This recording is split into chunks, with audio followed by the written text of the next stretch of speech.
स्वागत है। आज हम अलंकार के बारे में संक्षेप में पढ़ेंगे और अगला वीडियो जो होगा उसमें विस्तार से इस विषय पे मैं बताऊंगी। अलंकार दो प्रकार के होते हैं, शब्दालंकार, अर्थालंकार।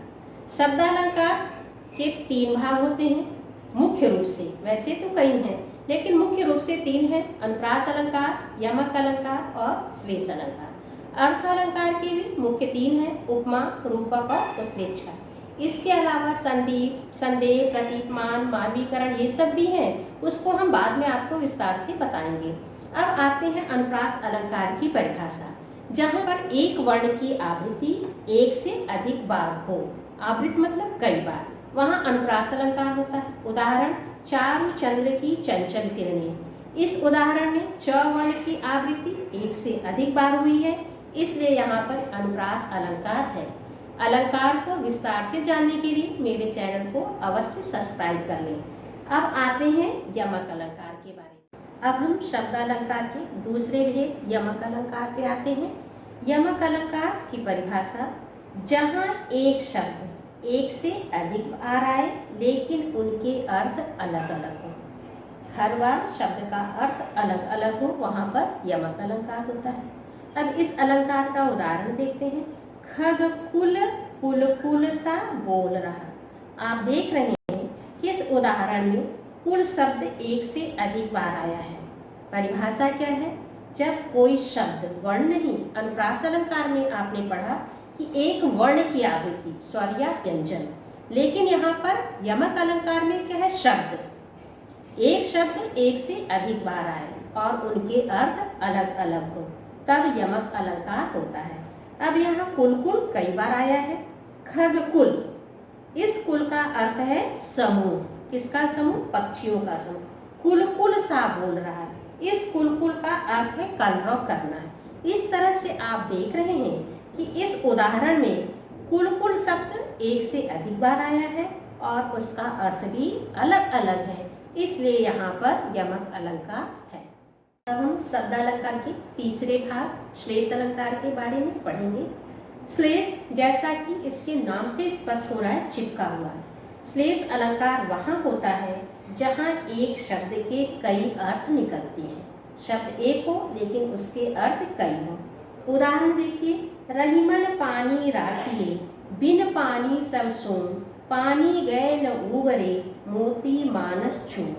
यहाँ पर एक यह जो पानी शब्द है, रहीम दासी उस पानी को बचाए रखने की बात कहते हैं। किन किन चीजों के लिए? मोती मानस चूर। क्या कहते हैं? पानी जब चला जाएगा तो इन तीनों चीज कभी भी नहीं उबर सकते हैं, इन तीनों का महत्व नहीं रहता है। कौन सी तीन चीजें? मोती, मोती के अर्थ के लिए पानी का अर्थ क्या है? चमक। मानस के लिए पानी का अर्थ क्या है? उसका चरित्र। और चूने के लिए पानी क्या है? पानी।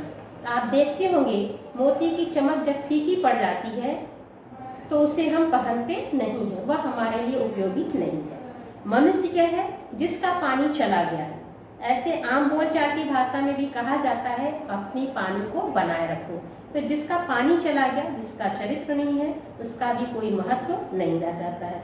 चूने के अर्थ में, चूने में हमेशा पानी रहता है, तभी वह चूना उपयोग के लायक रहता है। यानी एक बार पानी सूख गया तो दोबारा पानी डाल करके उस चूने का उपयोग नहीं किया जा सकता। इस तरह एक पानी शब्द के कई अर्थ हुए और यहाँ पर श्लेष अलंकार हुआ। अब आगे हम अर्थालंकार के सभी भेदों की परिभाषा और उदाहरण को पढ़ रहे हैं। आइए अर्थालंकार पे चलते हैं। आइए अब अर्थालंकार के मुख्य रूप से जो तीन भेद हैं उनके बारे में जान लेते हैं। पहला है उपमा अलंकार। जब किसी व्यक्ति या वस्तु की तुलना किसी विशेषता के आधार पर दूसरे व्यक्ति या वस्तु से की जाती है, वहाँ पे उपमा अलंकार होता है और उपमावाची शब्द लगा होता है, इव, भांति, से, सम, सरस आदि। अब उदाहरण देखिए, हरिपद कोमल कमल से।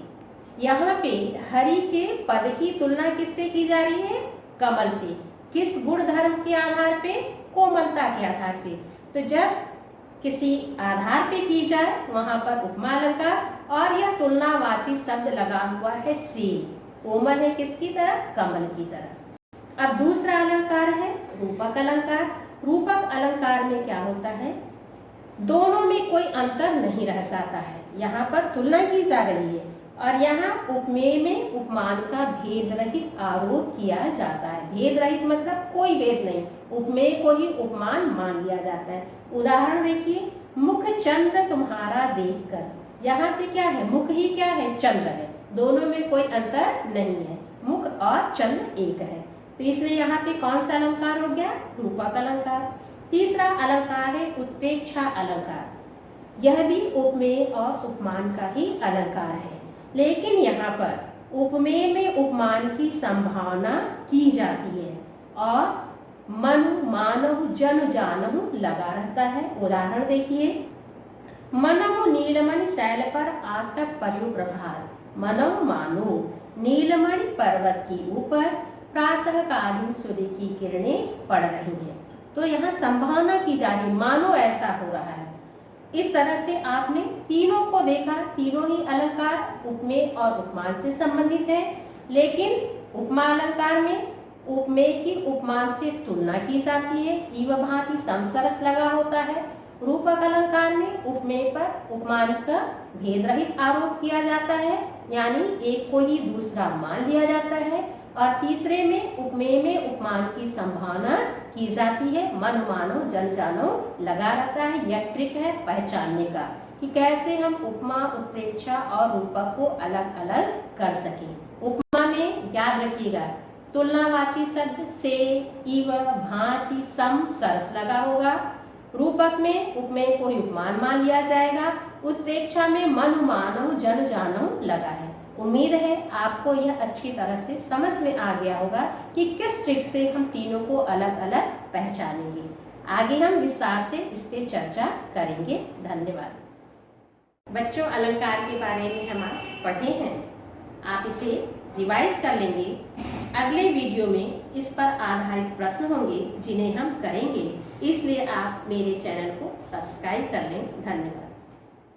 What you're given, that's how we live it. Don't be mad at the system, it's simply how we've existed. I hear a lot of people talking like they politicians and